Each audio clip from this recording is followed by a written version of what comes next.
world to destroy the miscreants, and to annihilate the miscreants, and to protect the sadhus, to liberate the sadhus. But here we read in this verse how it's being said that when the Lord saw that Duryodhana was killed, and the Duryodhana was lying there with his thighs broken, the Lord was not pleased.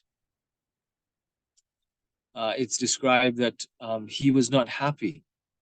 And this Duryodhana was the, you could say, the destroyer of so many, you could say, saintly people, soldiers. He was destroying dharma. So one would think that the Lord would be very happy. The Lord would be overjoyed by the fact that this happened. But here we see that the Lord is not overjoyed. The Lord is unhappy. And this shows Krishna's compassion. Krishna is so compassionate. When he punishes someone, he's doing that to rectify the person. When he punishes someone, he does that because there's no other recourse. He does that because he's obliged to do it. He does that because he is forced to do it.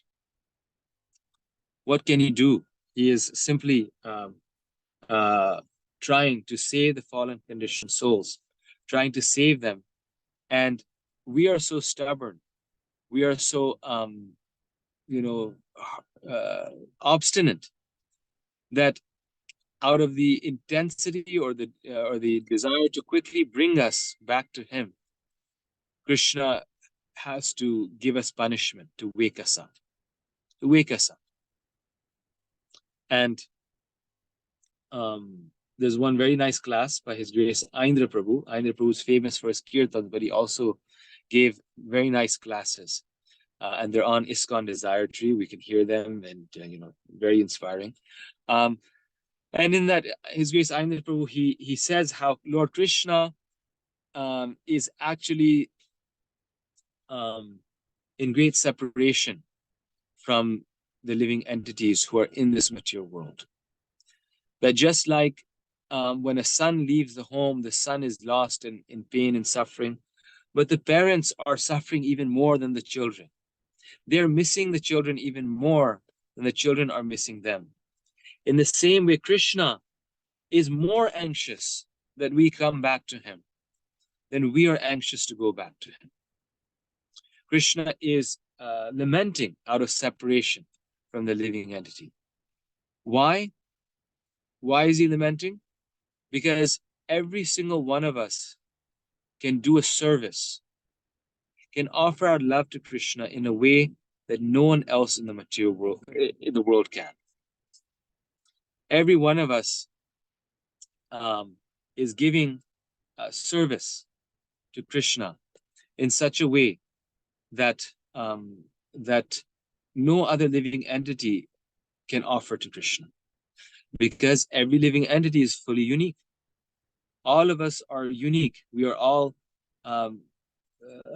This is the Atma. We're not carbon copies of each other.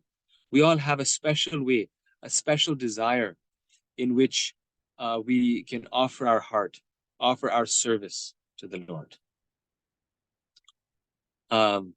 And this is the beauty of the living entity. That every living entity has a special connection with Krishna, and can serve in a specific way that no other person can.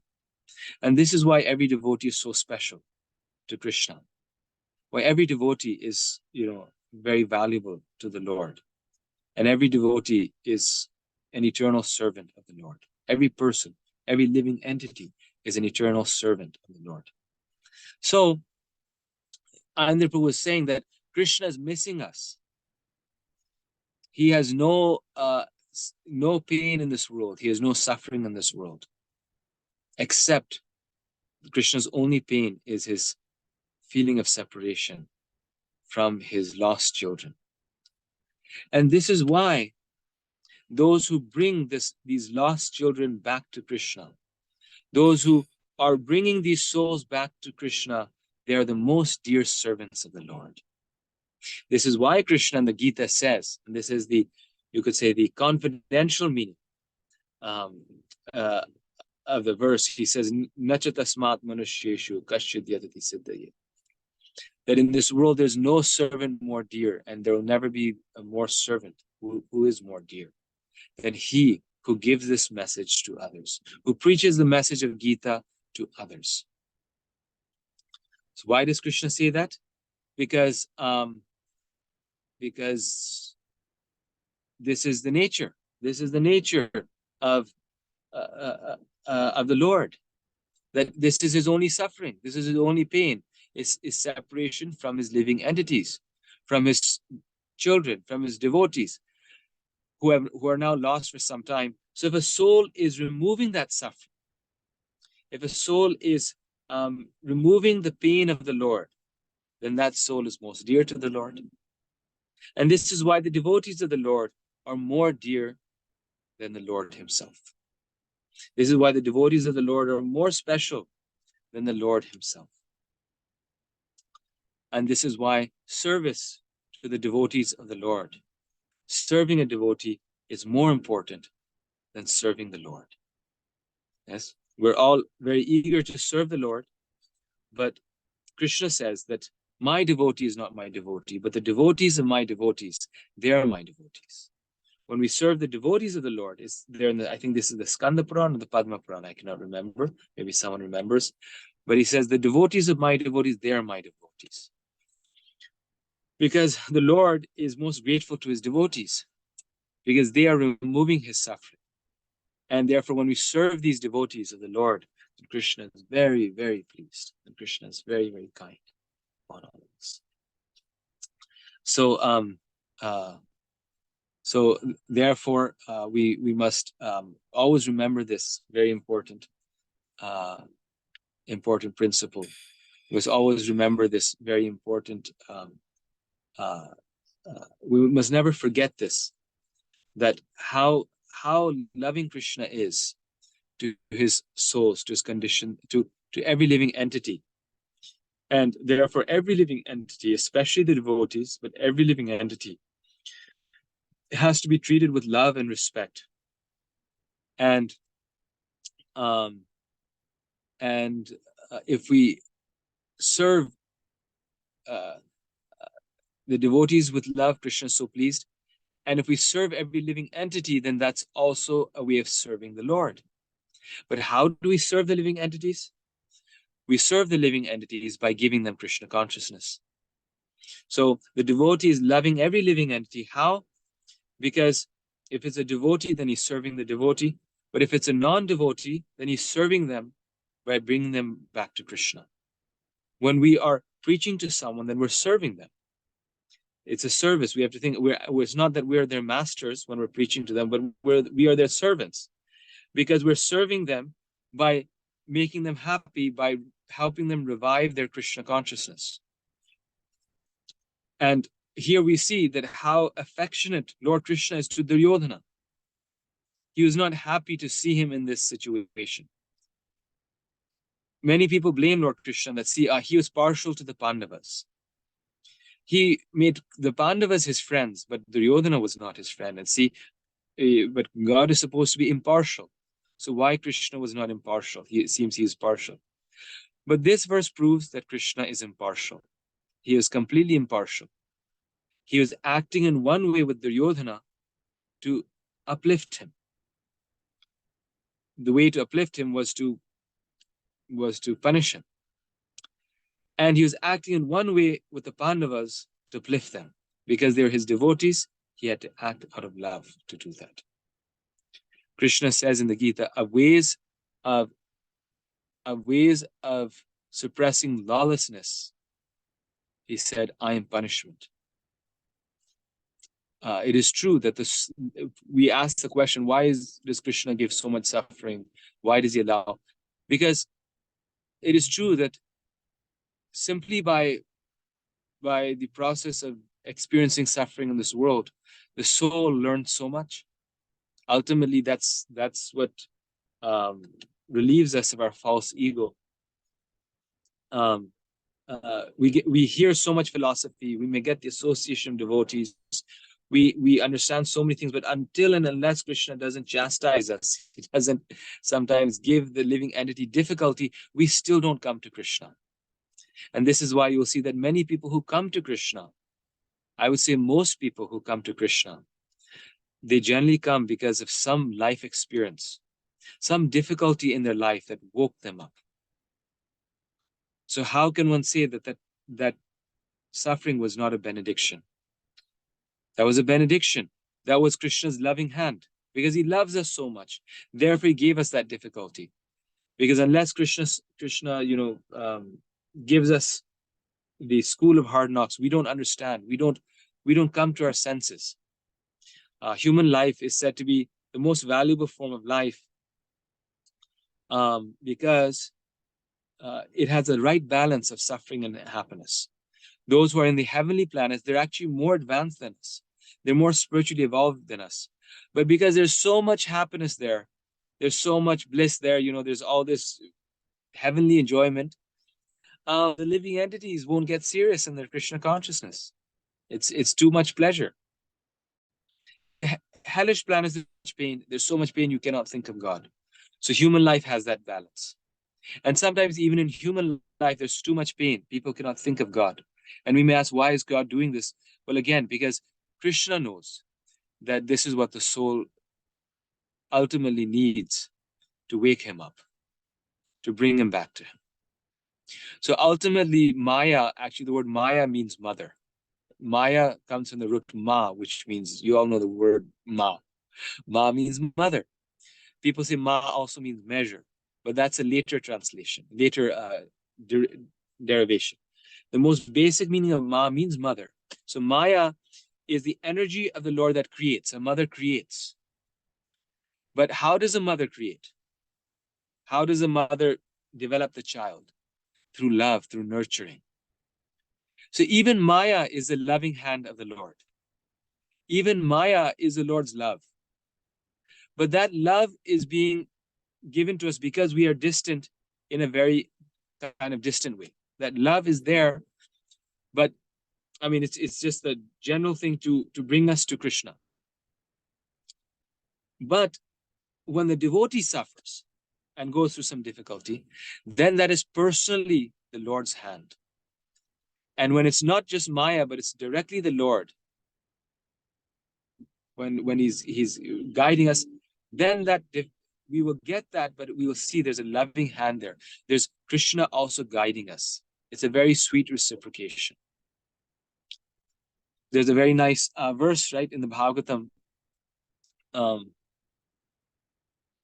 Mahajana Yena Gata Sapantha, but then also there's this verse, I'm forgetting how it starts, where the Mahatmas, they can cut the heart, cut the knot in the heart, not cut the heart, cut the knot in the heart and relieve us, right? So when the great souls, when they cut that knot in our heart, they're actually doing us a great service. They're actually relieving us of that knot in the heart. And at that point, it's a little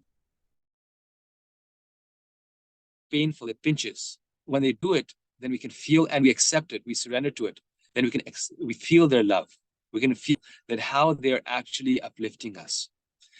By that chastisement, they're uplifting us. So just like we were saying, the Lord, he relates differently with different living entities to uplift them. So Duryodhana, he related in a certain way to uplift him. Pandavas in a certain way to uplift them. One was apparently love, the other was punishment, but both are love. In the same way, the devotee or spiritual master, for example, they also relate with us in a way that uplifts us. To one disciple, they'll chastise. To another disciple, they will raise them high, give them affection, praise them. Why are they being impartial?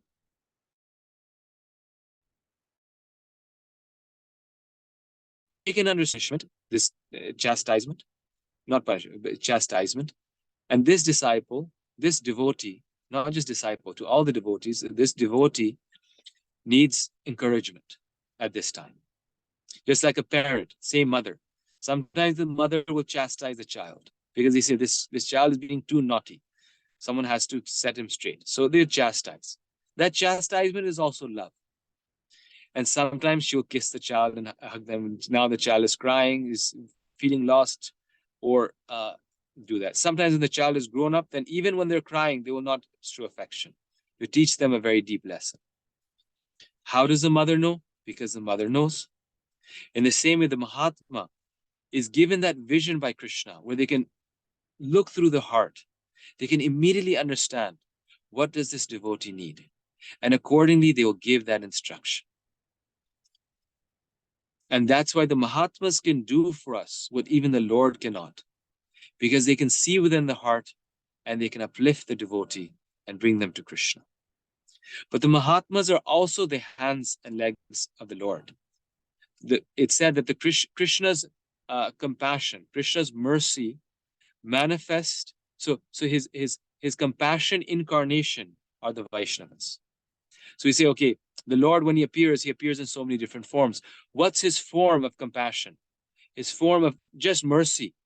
That is the devotee. It's actually the Lord's incarnation, mercy incarnation, that manifests through the devotees. So this is why disregarding the sadhus is a problem in our spiritual life, because then we're disregarding the mercy of the Lord. Right? The Mahatmas, they're the Lord's associates.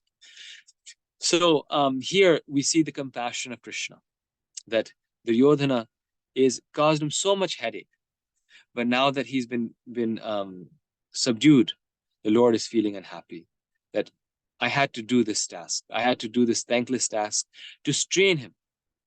But the Lord ultimately wants to see us happy. And he's feeling in his heart that he's just waiting. When will Duryodhana become my pure devotee? In the same way, he's also waiting. When will we become his pure devotees? So therefore, finally, if we preach Krishna consciousness, if we serve the Mahatmas, then Krishna is most pleased, because this is his only pain.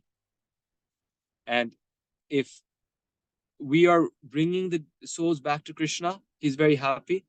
Or if we're serving those Mahatmas who are bringing souls back to Krishna, it's the same thing, because we're helping those who are bringing them back.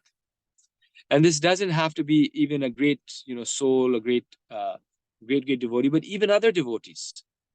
If a devotee is preaching nicely, and if we assist that devotee, if we serve that devotee, then Krishna becomes so happy. Then we are also preaching. Because we are helping the preacher, so we are also preaching. There's one verse in the Chaitanya Charitamrita where in the purport, Prabhupada says that not everyone can become a spiritual master. Not everyone can become a guru or sannyasi. But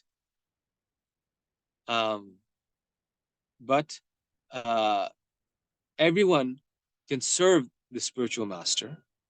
Everyone can serve the devotee. And if a person sincerely serves the devotee, if the disciple, Prabhupada says, serves the spiritual master, they will get the same destination as the spiritual master. So they cannot be the spiritual master. Krishna has not invested that potency in everyone. Only a few souls are very, very dedicated and they are self-realized. But if we serve those who are self-realized, we will get the same destination, Prabhupada says. So that's why all of us, this whole movement, we're just trying to serve Srila Prabhupada. And his devotees are trying to serve him, and we are trying to serve those who are serving Srila Prabhupada. And like the servant of the servant of the servant, this is our goal in life, to become the servant of the servant of the servant. And however we serve, if we are engaged in that preaching mission, then we get the same destination. We don't have to be a great well-known person. If we serve them, we are guaranteed liberation. And so many times in our life, we will actually see that if we want to be a good cook, right? We want to serve Krishna very nicely by cooking very delicious items. If we help those who are very good cooks for the Lord, if we serve them, we will also become a very good cook. If we want to be a book distributor, if we assist the book distributors who are dedicated, then we will also become like that. If we if we want to be a nice kirtan leader, if we, in everything, in every process, we have desires and we want to serve like other devotees. That's very nice. And if we serve those who are doing that service, we get that same benediction. So I'll stop here and see if there's any comments, corrections, questions.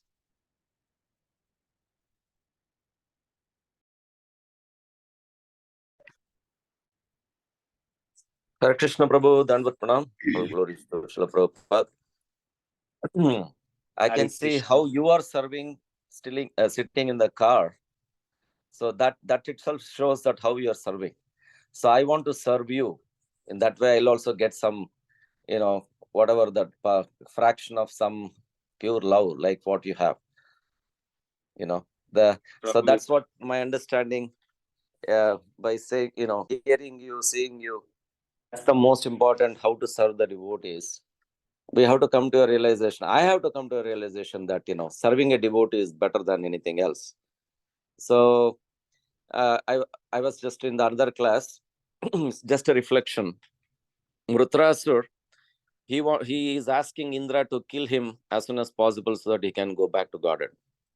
Indra wants to stay and he'll be victorious.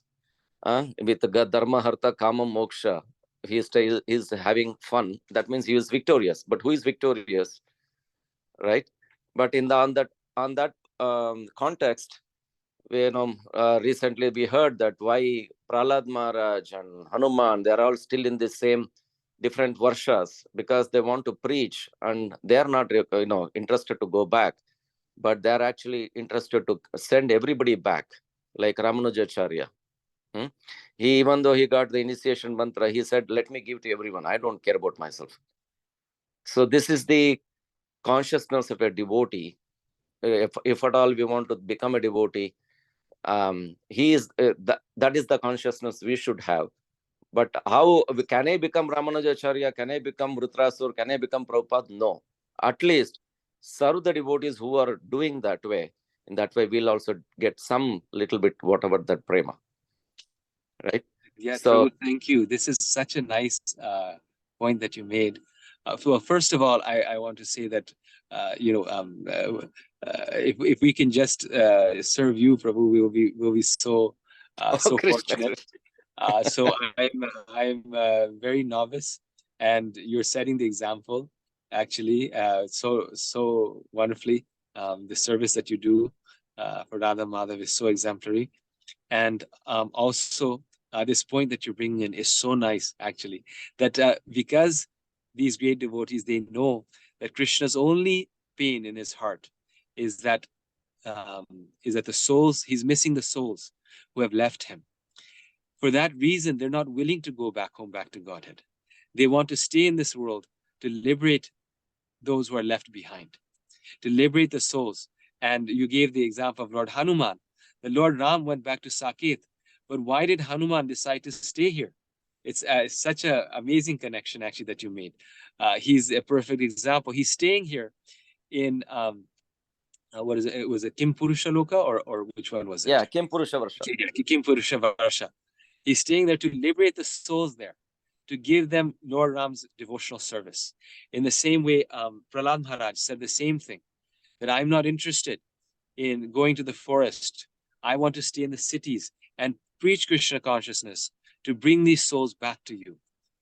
And similarly, Vritasura, he's saying, I want to go back home, back to Godhead. That's true.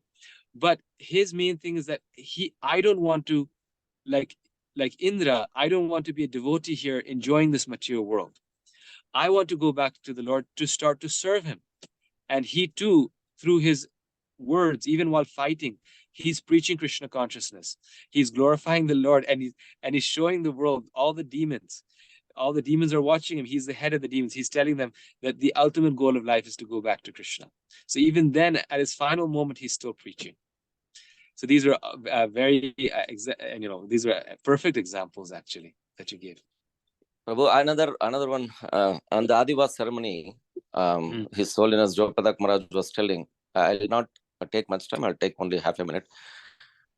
When Lord Chaitanya asked everyone to become a guru, That means, what does that mean? That means you take that very seriously and preach Krishna consciousness. So he spoke to Sarang Thakur, what are you doing? And then he said, oh, Lord Chaitanya has told me something, let me do. Then he goes to the Ganges next day, and something came and hit him. And actually, the one which hit him was nothing other than the dead body. And then what he said, maybe I should preach. So he went to the, on the ears of the dead body, he chanted the mantra, Hare Krishna Maha mantra. That means initiating the first disciple, dead body. Immediately, the dead body woke up. That dead immediately woke up. And that dead body made thousands of disciples. Wow. So, and then Maharaj was telling how to become a guru. Read Prabhupada books, become Bhakti Shastri, become by Bhakti Abhav. That means you have to read all the books to get the knowledge so that you can preach. Not that I want to get knowledge for myself. No, to preach. So that is most important rather than anything else. That's what Maharaj was telling. Yes. No, very nice point, actually. And see, we think guru means guru, like, but one who preaches, that is guru, right? So when we are sharing Krishna consciousness with others, when we're teaching others about Krishna consciousness and helping them in their spiritual life, then that is what Lord Chaitanya wanted. Yare dekha tarako Krishna Upadesh. Wherever you go, share this message of Krishna. So every single one of us must become guru. Every single one of us, because we have our families, we have our communities, we can preach to them. Yes. That's really, and you mentioned His Holiness Jayapataka Maharaj's Vyas Puja. And since it just came on it was a Saturday. Ekadashi after Ram Navami, yeah. Ekadashi. I mean, he's such a, we can take 1 minute and just glorify him that, I mean, he has 70,000 disciples, and the amazing thing is his mood is so much like Lord Nityananda. Like, he's just so giving. Like, anyone who met him, he's just like, he will sacrifice everything for of himself for others, and he's actually the example. And I heard one place, you can confirm this, Prabhu, that Srila Prabhupada, his Guru Maharaj, said that I don't want to see your face until you have 100,000 disciples.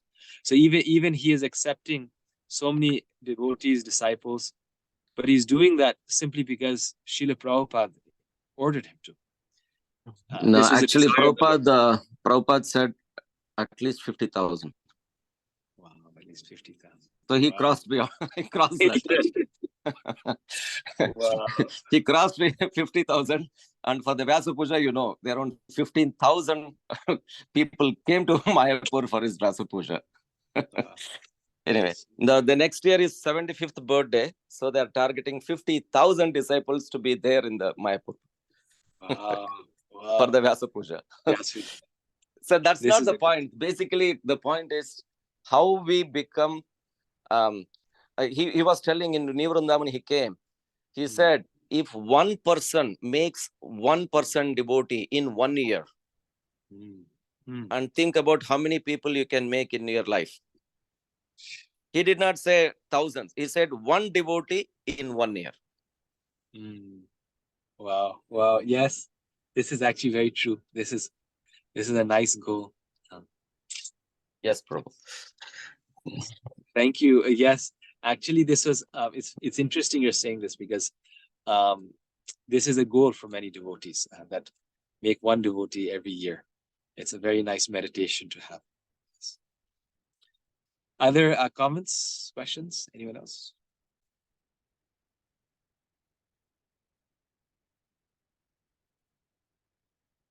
Any other thoughts? Okay, it's 8:13. Thank you very much.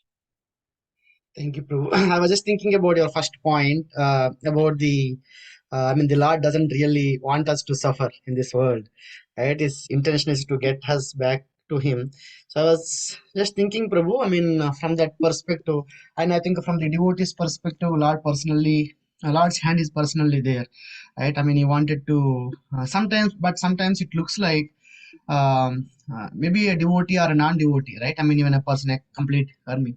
So it looks like they're going far away from the Lord because of those, the challenges in the life, right? So Yes. how do we understand that, Prabhu? Maybe, I mean, I know Lord knows better than us, but it's hard to understand those things. Maybe Yes. if you can just help.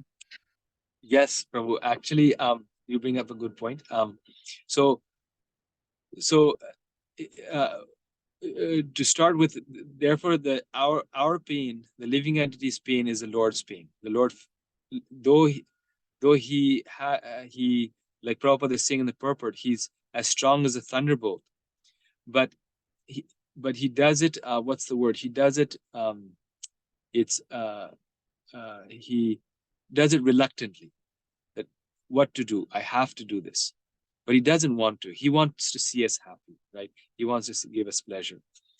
So in the same way, your example that you're saying, that how someone gets drawn away, uh, that's because there's something that the soul needs to learn.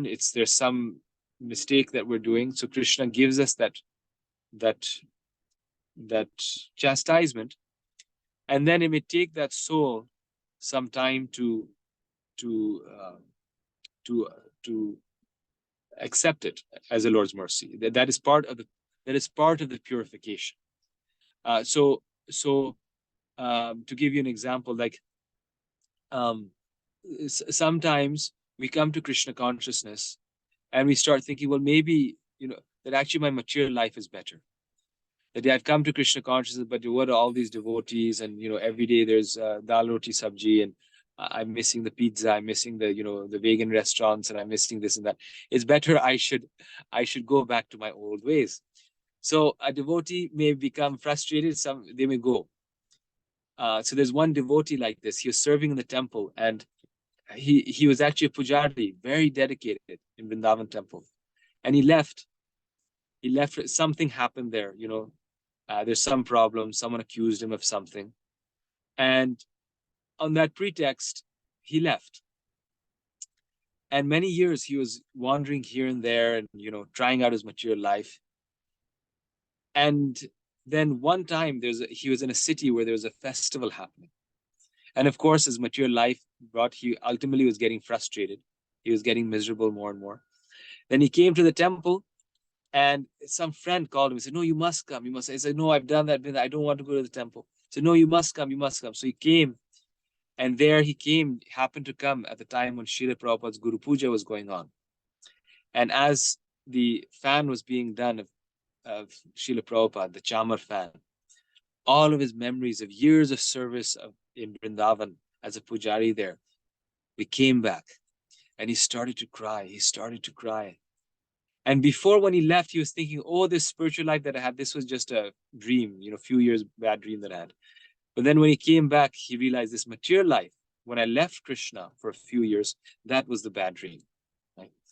So Krishna knows that this is what we need to again value or fulfill any material desires that we have. And therefore he lets us. Like some lifetimes, not just in the case of devotees, but in one lifetime, sometimes children are born in a vegetative state.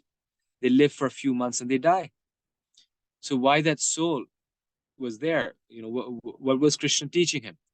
So some lifetimes, even a whole lifetime, can be just a learning experience where we don't make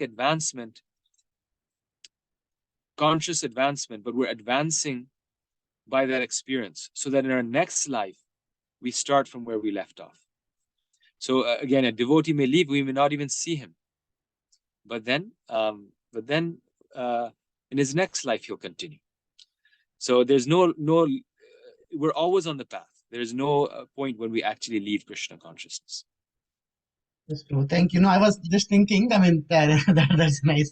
Yeah, I was just thinking if that person doesn't even come in this life, maybe I was just looking at maybe there is a starting and then ending, right? This life. So, I mean, but if it happens in the next life, that of course I don't know, right? So the Krishna knows that. So maybe that is Yes. Thank you. Yes. Yeah, actually, see, that's the thing. Krishna's point of view is so vast. We sometimes we cannot realize it. And so it's very confusing the way Krishna works. It's very confusing. And you think, how can Krishna do this? This devotee is so sincere. But see, we're not seeing the previous lives, we're not seeing the future lives. And many times the devotees who are most sincere, they'll go through the most difficulty, and that's because it's their last life. And so Krishna's like every single anartha desire, whatever they have, Krishna's purifying it. Thank you, Prabhu. Yes. Thank you. Yes. So we cannot judge a devotee's fortune or misfortune from the externals. And we sometimes make this mistake. Actually, we say, oh, this devotee, see, he's lost, he's in Maya, or this devotee, look at, they got so sick, or they must, but we don't know what's going on inside, you see.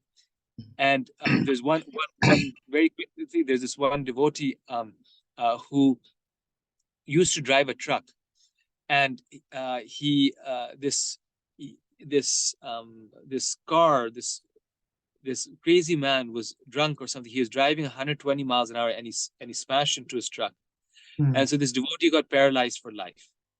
And this man was obviously crazy who did that. Then he was an alcoholic. Again, he got into an accident and he died. So this news came to this devotee, and this devotee heard that this man who had hurt him, basically ruined his life in some ways, who had hurt him, this man had died. And the devotees who told him this news, they are so amazed because they told them this because they thought, well, finally justice is done. When they told them this news, he was genuinely very sad when he heard it. Not sad, he wasn't happy. He was like, okay, he's died. And I was thinking here, that came to mind, that the same mood of the Lord, that the Lord is punishing us or sees us as, getting our just reaction, but he's not happy. Because this devotee, so externally he had been in an accident, he was now paralyzed, he was in a wheelchair. But in his heart, the devotees could understand he's made so much advancement. Because normally a person would feel happy that the person who hurt me got the reaction. This person, see, now they're suffering. They hurt me, now they're suffering. But his heart was so purified. When he heard that, he wasn't happy at all. He was feeling that, oh, this person is now, suffering, or this person suffered. So externally, he was misfortunate, but Krishna internally made him the most fortunate devotee. Like he became completely liberated by that experience. Yes, Prabhu. Thank you so much. Thank you. Yes, very nice. Okay, Hare Krishna. Thank you, everyone. I think it's time to stop now. It's 8:20. Thank you for your Hare Srimad Bhagavatam ki. Thank you.